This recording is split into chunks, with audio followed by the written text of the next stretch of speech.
আসসালামু আলাইকুম। আর কিছুক্ষণ পরেই বাংলাদেশ জিম্বাবুয়ে টেস্ট সিরিজ মাঠে গড়াতে যাচ্ছে। যেখানে কিন্তু সিলেটে এই ২ দল একে অপরের মুখোমুখি হতে যাচ্ছে। এই ম্যাচে মাঠে নামার আগে অবশ্যই ক্লিয়ারলি ফেভারিট হিসেবে মাঠে নামবে বাংলাদেশ। কারণ বাংলাদেশ কিন্তু আ বছরে অনেকগুলো টেস্ট ম্যাচ খেলে। সেখানে জিম্বাবুয়ে কিন্তু ১ টা ২ টার বেশি টেস্ট ম্যাচ খেলতে পারে না।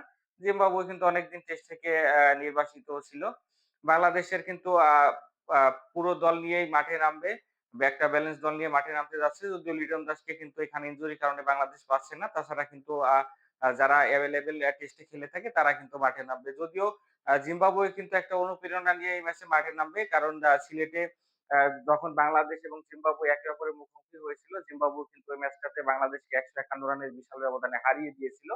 এরপরে কিন্তু বাংলাদেশ ধারাবাহিকভাবে জিম্বাবুয়ের সাথে উইন করে আসছে। ওই ম্যাচটা হয়েছিল ২০১৮ সালে।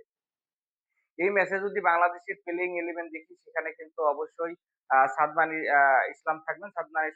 ইসলাম কিন্তু লাস্টে যে ওয়েস্ট ইন্ডিজের সাথে সিরিজটা হলো সেখানে কিন্তু দুর্দান্ত ব্যাটিং করেছে। একটা ম্যাচে 64 করে এবং একটা আ ম্যাচে কিন্তু 46 রানের ইনিংস খেলেন।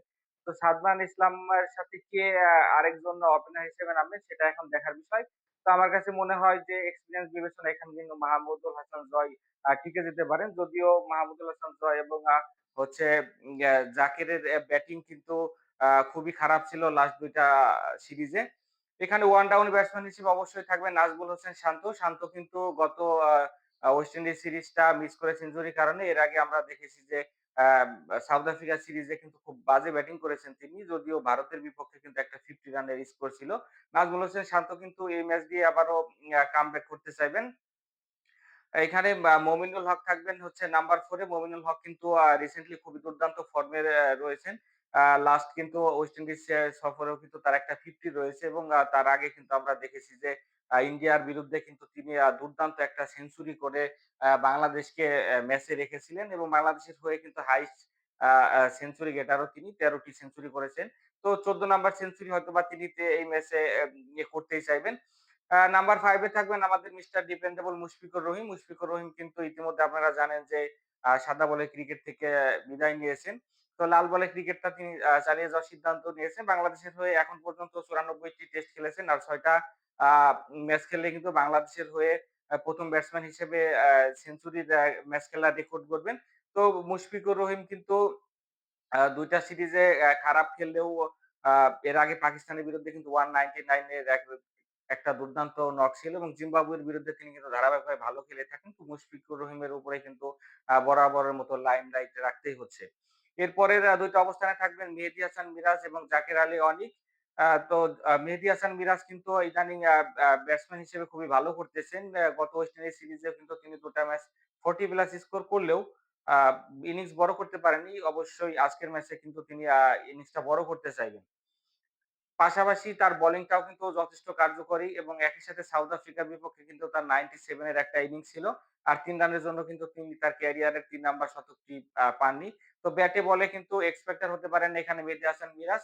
আ জাকির আলী অনেক রয়েছে উইকেট কিপার হিসেবে। জাকির আলী অনেক কিন্তু এখন পর্যন্ত ৩ টা টেস্ট খেলেছে বাংলাদেশের হয়ে এবং ৩ টাতে কিন্তু তার ৩ টা 50 ও রয়েছে। ১ম এ কিন্তু সাউথ আফ্রিকার বিপক্ষে তার ডেবিউ হয় গত বছর। এবং সেখানে কিন্তু দুর্দান্ত একটা 50 ছিল। পাশাপাশি যদি বলি যে বাংলাদেশ যে ম্যাচটা ওয়েস্ট ইন্ডিজের বিপক্ষে উইন করেছে, 2nd ইনিংসে কিন্তু একা অসাধারণ ব্যাটিং করে জাকির আলী অনেক এখানে 91 এর একটা স্কোর করে এবং ১ম ম্যাচেও কিন্তু তার 50 প্লাস আরেকটা স্কোর ছিল। জাকির অনেক কিন্তু বাংলাদেশের এখন one of the best batsman এটা বলাই যায়। টেস্ট, ওয়ানডে এবং টি-টোয়েন্টি সব জায়গায় কিন্তু জাকির আলী অনেক তার আ উম প্রতিভার প্রমাণ দিচ্ছেন। একই সাথে যদি বলি বোলিংটা দেখি বাংলাদেশে সেক্ষেত্রে কিন্তু তাইজুল ইসলাম থাকবেন অবশ্যই ধারাবাহিকভাবে তিনি ভালো পারফর্ম করতেছেন এবং সাকিবের অবর্তমানে তিনিই হচ্ছে আমাদের বোলিং পেস বোলিং অ্যাটাকের নেতা এবং ওয়েস্ট ইন্ডিজের বিপক্ষে কিন্তু তিনি ৫ উইকেট নিতে সক্ষম হয়েছিলেন।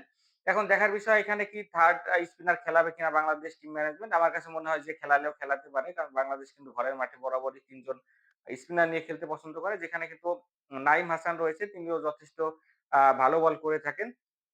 যদি ৩ জন স্পিনার খেলায় সেক্ষেত্রে কিন্তু ২ জন পেসারকে খেলাতে হবে। অবশ্যই এখানে ফার্স্ট চয়েস হাসান মাহমুদ। হাসান মাহমুদ কিন্তু ইন্টারন্যাশনালি বাংলাদেশের এখন টেস্ট ক্রিকেটের সবচাইতে ভালো ফর্মে আছেন। তিনি কিন্তু পাকিস্তানের বিরুদ্ধে ৫ টা উইকেট নিয়েছিলেন এবং পরবর্তীতে কিন্তু ইন্ডিয়ার এগেইনস্ট এ কিন্তু ৫ টা উইকেট নেন এবং খুব ভালো মুভমেন্টে ১ম দিকে বল করে থাকেন হাসান মাহমুদ। হাসান মাহমুদের দিকে কিন্তু ফোকাসটা থাকবে বোলিং এ। পাশাপাশি কিন্তু নাহিদ রানা রয়েছে এক্সপ্রেস ফাস্ট বোলার আমাদের। তিনিও কিন্তু ওয়েস্ট ইন্ডিজ সিরিজের ১ম ৫ উইকেটের দেখা পান এবং পাকিস্তানের সাথে কিন্তু আ ভালো বল করে কিন্তু ওয়ার্ল্ড এর নজরে আসেন তিনি এবং পরবর্তীতে ইন্ডিয়ার এগেইনস্ট এ কিন্তু যথেষ্ট ভালো বল করেন।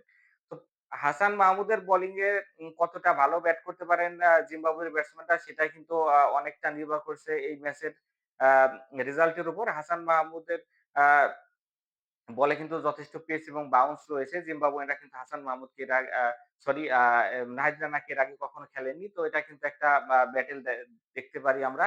এখানে আরেকটা পেস বোলার যদি বাংলাদেশ খেলায় সেক্ষেত্রে কিন্তু তানজিম হাসান সাকিবও রয়েছে। আমার কাছে মনে হয় না আরেকটা পেস বোলার খেলাবে তারা। জিম্বাবুয়ের ব্যাটিং লাইনআপ যদি দেখি সেখানে কিন্তু এখানে হচ্ছে বেন কারান রয়েছে। বেন কারান কিন্তু টম কারান এবং স্যাম কারানের আপন ভাই। তো বেন কারান পরিবারে কিন্তু ক্রিকেটের ভালো একটা ঐতিহ্য রয়েছে। বেন কারানও কিন্তু সেই ধারাবাহিকতা বজায় রাখতে চাইবেন। জিম্বাবুয়ের হয়ে ভালো কিছু করতে চাইবেন। এখানে ওয়েলস রয়েছে। আরেকজন তরুণ ওপেনিং ব্যাটসম্যান। যে ২ জনই কিন্তু ইনএক্সপেরিয়েন্স বলব আমি এখন বাংলাদেশে হাসান মাহমুদ এবং নাহিদ রানাকে কতটা তারা সামলাতে পারেন এটা কিন্তু একটা ম্যাচ ফ্যাক্টর হয়ে দাঁড়াতে পারে। ওয়ান ডাউনে তাদের কিন্তু ইরফান রয়েছে। ইরফান কিন্তু আ আ খুবই অভিজ্ঞ একজন ব্যাটসম্যান। তবে আমি বলব যে মিডল অর্ডারের দিকে কিন্তু তাদের তাকিয়ে থাকতে হবে। কারণ এখানে কিন্তু আ ব্রায়ান বেনেট রয়েছে। বেনেট কিন্তু খুবই তরুণ একজন এবং ভালো ব্যাট করে থাকেন তিনি। বাংলাদেশের এগেইনস্ট এ কিন্তু তার দুর্দান্ত কিছু নক রয়েছে। এখানে কিন্তু শিন উইলিয়ামস রয়েছে। উইলিয়ামস কিন্তু সবচাইতে অভিজ্ঞ জিম্বাবুয়ের মধ্যে ১৭ টি ম্যাচ খেলেছেন এখন পর্যন্ত যেখানে কিন্তু ৫ টি সেঞ্চুরি ছিল। গত বছরও কিন্তু 154 এর একটা ইনিংস দেখেছি আমরা তার কাছ থেকে। তো তার দিকে কিন্তু তাকিয়ে থাকবে জিম্বাবুয়ে পুরো দল। একই সাথে কিন্তু ওয়েসলে মাঝে-মধ্যে রয়েছে। তিনি কিন্তু যতক্ষণ খেলেন খুবই ভালো দৃষ্টিনন্দন কিছু শট খেলেন এবং বড় ইনিংস খেলার সক্ষমতা তারও রয়েছে। বোলিং এর দিকে যদি দেখি জিম্বাবুয়ের সেক্ষেত্রে কিন্তু ২ জন পেস বোলারের উপরেই অনেকটা নির্ভর করবে। অ্যা এখানে কিন্তু এনগারাবা রয়েছে এবং হচ্ছে মুজার মানি রয়েছে। দুজনে কিন্তু 6 ফিট 5 এর উপরে হাইট এবং তাদের বাউন্সটা ক্যারি করে তারা কিন্তু ইন্টারন্যাশনালে বড় ব্যাটসম্যানদের ভোগায়। তো বাংলাদেশের টপ অর্ডারকে কিন্তু ২ বোলারকে দেখে শুনে খেলতে হবে। পাশাপাশি তাদের কিন্তু এখানে ওয়েলিংটন, মাসাকাদ্রা এবং নাওসির মতো স্পিনারও রয়েছে। বাংলাদেশ এবং জিম্বাবুয়ের টেস্ট সিরিজের প্রতিদিনের ম্যাচ শেষে পোস্ট ম্যাচ এনালাইসিস আমি কামরুল হাসান থাকবো লোকাল এক্সপার্ট এর সাথে। তাই আর দেরি না করে এখন যারা আমার চ্যানেলটাকে সাবস্ক্রাইব করেননি, তা সাবস্ক্রাইব করে আমার পাশেই থাকুন। আল্লাহ হাফেজ।